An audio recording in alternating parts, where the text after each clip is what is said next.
Hello दोस्तों, कैसे हैं आप। तो हमारा आज का टॉपिक है घर वालों की एक्सपेक्टेशंस वर्सेस आपका सपना।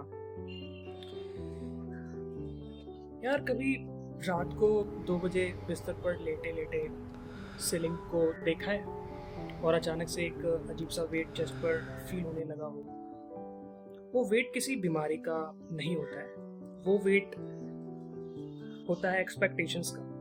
एक तरफ आपके खुद के सपने, आपकी प्लानिंग, आपकी लाइफ, और दूसरी तरफ घर वालों की उम्मीदें, उनकी एंजाइटी और उनका वो कांस्टेंट सवाल, आगे का क्या सोचा है। हर आप इस फेज से गुजर रहे हो जहां आपको लग रहा है कि आप अपनी फैमिली के लिए एक डिसअपॉइंटमेंट बन रहे हो या बनते जा रहे हो। तो प्लीज अगले 10 मिनट के लिए सारे डिस्ट्रैक्शंस को साइड रख दो और मेरी बात को सुनो। मैं यहाँ कोई ज्ञान बांटने नहीं आया हूँ और ना ही मैं आपको ये बोलूँगा कि रेबल बन जाओ, घर छोड़ दो। बिल्कुल नहीं। आज दो भाइयों की तरफ बैठ के बात करते हैं कि इस क्रशिंग प्रेशर को हैंडल कैसे करना है बिना किसी रिश्ते को खराब किए। So let's be honest, India में ना जब एक बच्चा पैदा होता है तो सिर्फ एक इंसान पैदा नहीं होता, एक पूरी इन्वेस्टमेंट स्ट्रेटजी पैदा होती है। शर्मा जी का बेटा, वर्मा जी का बेटा, आईआईटी, यूपीएससी, कॉर्पोरेट जॉब, या ये सब हमारे दिमाग में बचपन से ही डाल दिया जाता है। और दिक्कत पता है क्या है? दिक्कत ये नहीं है कि हमारे पेरेंट्स बुरे हैं, दिक्कत ये है कि उनका लव लैंग्वेज सेफ्टी है। Yes, you heard it right, safety है।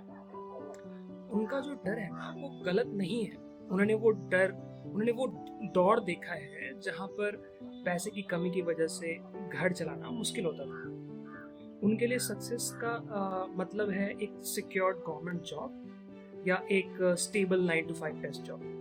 लेकिन वहीं पर आते हो आप, एक ऐसी दुनिया में जी रहे हैं जहाँ एआई हर रोज नई जॉब क्रिएट कर रहा है और पुरानी खत्म कर दे रहा है। आप देखते हो कि इंटरनेट पर लोग अनकन्वेंशनल चीजों से करियर बना रहे हैं। तो जब आप उनसे कहते हो ना कि मुझे वीडियोग्राफी करनी है या मुझे अपना स्टार्टअप शुरू करना है, तो उन्हें पता है क्या सुनाई देता है? उन्हें सुनाई देता है मुझे बेरोजगार रहना है। यस, उनको ये सुनाई देता है मुझे बेरोजगार रहना है।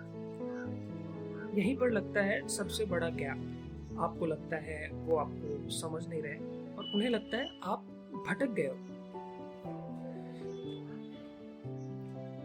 तो अब करें क्या? फेज 1 जो मैक्सिमम लोग करते हैं, आर्ग्यूमेंट्स, चिल्लाना, बहस करना, डोर बंद करके बैठ जाना। एक बात बताओ, क्या आर्ग्यूमेंट से आज तक, अभी तक कोई इंडियन पेरेंट्स कन्विंस हुआ है? नेवर। उल्टा उनकी एंजाइटी और बढ़ जाती है कि हमारा लड़का हाथ से निकल गया। यहाँ मैं आपको एक out of the box suggestion देना चाहता हूँ। इसको मैं कहता हूँ द वैलिडेशन फास्ट। हम गलती क्या करते हैं पता है? हम हर छोटी स्टेज पर पेरेंट्स से अप्रूवल मांगते हैं। पापा मैं ये कोर्स कर लूँ, मम्मी मैं ये ट्राई कर लूँ। और जब वो मना करते हैं हम फ्रस्ट्रेट हो जाते हैं। आपको समझना होगा कि जब तक आपका आइडिया सिर्फ आपके दिमाग में है, वो उनके लिए एक रिस्क है। Stop asking for the permission for the process, show them the proof of product. अगर आपको लगता है कि आपका कोई सपना है तो उसको पार्ट टाइम में चुपचाप बिल्ड करना शुरू करो। अभी शुरू करो, राइट नाउ। दिन में 2 घंटे निकालो, कॉलेज या जॉब के बाद का टाइम लगाओ। जब तक आपके पास दिखाने के लिए कोई छोटा सा रिजल्ट ना हो ना, चाहे वो आपका पहला फ्रीलांस चेक हो, कोई सर्टिफिकेशन हो या कोई टेंजिबल स्किल हो, तब तक उनसे वैलिडेट मत करवाओ। घर वालों को प्रॉमिसेस पर नहीं, प्रूफ्स पर भरोसा होता है। ओके, सो अब इन सभी प्रॉब्लम्स को तो हमने समझ लिया, लेकिन अब स्ट्रैटेजी क्या है? We will talk about the strategy. अब आते हैं प्रैक्टिकल बात पर। अगर आप अभी 0 पर है और प्रेशर पीक पे है, तो आपको अपना सिस्टम डुअल ट्रैक बनाना पड़ेगा। डुअल ट्रैक का मतलब एक ट्रैक वो जो घर वालों का को सुकून देता है, और दूसरा ट्रैक वो जो आपकी आत्मा को जिंदा रखता है। अगर आप अभी कॉलेज में हो तो उनका बेसिक क्राइटेरिया क्या है कि आप फेल ना हो। ड्रॉप आउट करने की कूल बातें इंस्टाग्राम रील्स तक ही अच्छी लगती है, रियल लाइफ में नहीं। So just forget about all those shit. आप कॉलेज के एग्जाम्स में बेसिक डिसेंट मार्क लेके आओ ताकि उनकी एंजाइटी नॉर्मल रहे। वो उनके लिए सेफ जोन है। लेकिन जो बचा हुआ टाइम है ना, रात के 11 बजे से 1 बजे तक का या सुबह जल्दी का, वो आपका सैक्रेड टाइम है। वही आपका टाइम है। उस टाइम में आप अपने सपने पर काम करोगे। एक बाप जब देखता है ना कि उसके बेटे की आंखों में नींद है लेकिन वो सुबह 5 बजे उठ के कोडिंग कर रहा है या वीडियो एडिट कर रहा है या पढ़ाई कर रहा है, तो उनका डर धीरे धीरे रिस्पेक्ट में बदलने लगता है।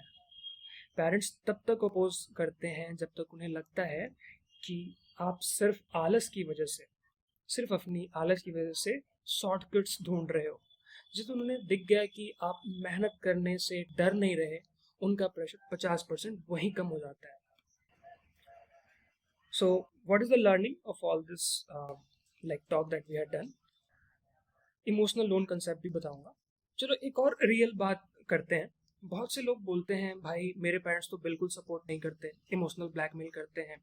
आई अंडरस्टैंड, ये दर्द सच में बहुत बड़ा है, लेकिन इसको एक अलग नज़रिए से देखो। पेरेंट्स जो आपसे एक्सपेक्टेशन रखते हैं ना, वो उनका आप पर एक इमोशनल लोन है। उन्होंने अपनी लाइफ के सबसे अच्छे साल, अपना पैसा, अपनी जवानी, अपनी खुशियाँ आपको बड़ा करने में इन्वेस्ट कर दिया है।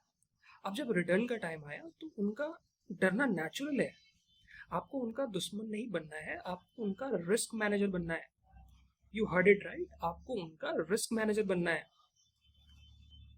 उनसे बैठ के बात करो, लेकिन मैच्योर तरीके से, चिल्ला के नहीं। उन्हें बोलो, पापा मुझे पता है आप मेरे लिए सेफ फ्यूचर चाहते हैं, मैं आपकी रिस्पेक्ट करता हूँ, मुझे बस 1 साल का टाइम चाहिए। अगर इस 1 साल में मैंने इस फील्ड में कुछ अच्छा नहीं किया तो आप जो बोलोगे मैं वो चुपचाप कर लूँगा। जब आप उन्हें एक डेडलाइन देते हो ना और एक बैकअप प्लान दिखाते हो, तो उन्हें लगता है कि उनका बेटा भटका नहीं है, वो एक्चुअली रिस्पॉन्सिबल हो चुका है या रिस्पॉन्सिबली सोच रहा है। इमोशनल डिपेंडेंसी से निकलना पड़ेगा बॉस, तभी तो मर्द बनोगे। इंसान एक एक बच्चा कभी भी मर्द घर की सेफ्टी सिक्योरिटी में नहीं बनता। जब वो घर बाहर जाके या अपने सिचुएशंस को फेस करके धक्के खा के जब धक्के खाता है तब वो एक रियल मैन बनता है। So now will talk about the conclusion. भाई सुनो, एंड में बस इतना ही कहूँगा, ये जो प्रेशर आप अभी झेल रहे हो ना, ये आपको तोड़ने के लिए नहीं आया है, ये आपको बिल्ड करने आया है।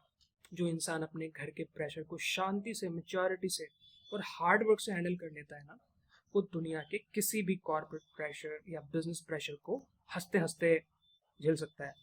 आपके पेरेंट्स आपके दुश्मन नहीं हैं, वो बस डरे हुए हैं। और आपका सपना गलत नहीं है, वो बस अभी नया है। दोनों के बीच में ब्रिज आपको बनाना पड़ेगा, अपने गुस्से से नहीं, अपने काम की सॉलिड परफॉर्मेंस से। अपने ऊपर भरोसा रखो। अगर आज रात फिर से वो वेट फील हो ना चेस्ट पर, तो गहरी सांस लेना और खुद से कहना, ये फेज भी निकल जाएगा, मैं करके दिखाऊंगा। अगर ये बात सीधे दिल तक पहुंची हो तो नीचे कमेंट में लिखना, I am working on it. मुझे पता चल जाएगा कि मेरे कितने भाई इस रेस में मेरे साथ दौड़ रहे हैं। चैनल को सब्सक्राइब कर लेना। मिलते हैं अगले वीडियो में। Take care brothers. Thank you for watching.